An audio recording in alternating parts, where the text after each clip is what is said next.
Hello boys and girls, today I'm going to show you how to do painted and drawn shapes.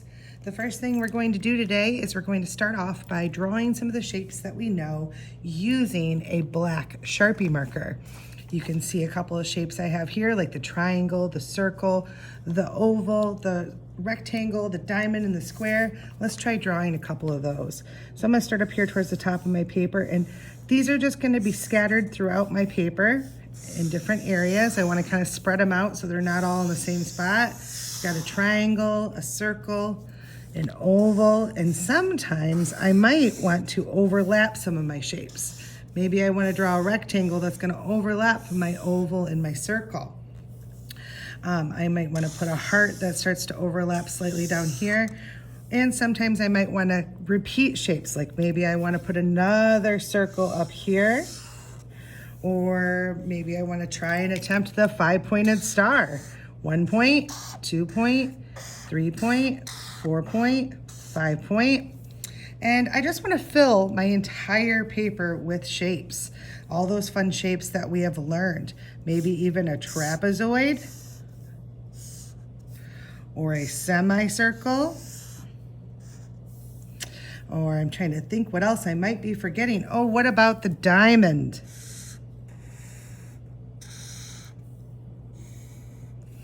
And I also want to remember to put somewhere on my paper my name. Probably down in the corner would be the best. So now that I have all my shapes done, and I filled my whole paper with shapes with marker, now it's time to get my oil pastels. And I'm going to use my oil pastels to trace these awesome shapes that I made.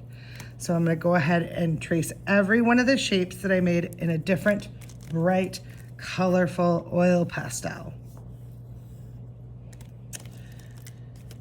Trying to use as many different colors as I can to make sure my pictures are really super colorful. I got another orange here. It's kind of like a yellowish orange. Or this green I have here. I have other shades of green I can use. I have other fun purple shades I can use.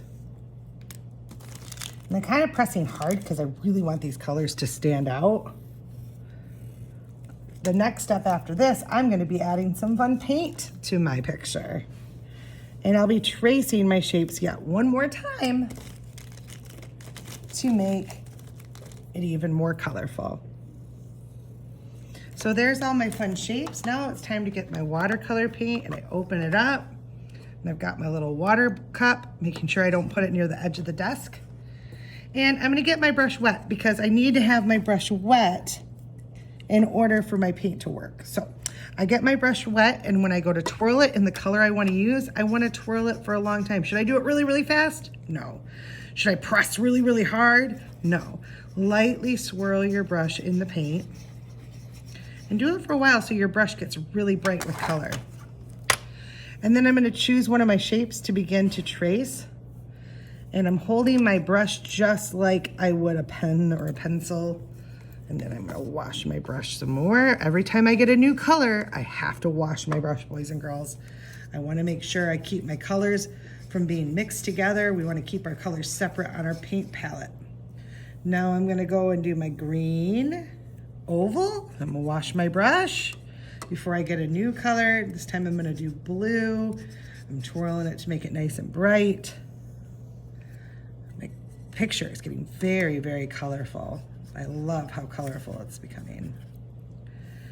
Now I'm doing this fuchsia pink with my rectangle. And something you'll notice, boys and girls, is that my paint is not getting covered up by the watercolor paint because my oil pastels are oily and my watercolor paint is watery, and oil and water do not mix. It's kind of a cool scientific fact right there. So it's called oil resist painting when you paint with watercolor on top of oil pastels. It's kind of cool how it resists that oil pastel. Kind of like if you're wearing a raincoat and the rain is repelled from your coat, it doesn't get your clothes wet underneath. It's the same kind of concept. So I have a couple more shapes to finish up, and then I'll be all done with my painting today. And when I'm all done, I want to make sure I follow any directions that have been given to me as to where to put my painting, where to put my paints, and where to put my water cups. We want to make sure we're being very careful that we don't make any messes on the carpet in your classroom. I know we're not in the art room, so we got to be even more careful when we're painting, boys and girls. So I've got only 2 shapes left, and I'll have my painting completed. Got one right here, doing this color right there. Sometimes my paint gets a little mixed on my paper, and that's okay. And you know what? I'm gonna do black for my last one just for fun. There we go. So there is my beautiful painted shape painting. I hope you guys had fun today creating this, and I'll talk to you later. Bye.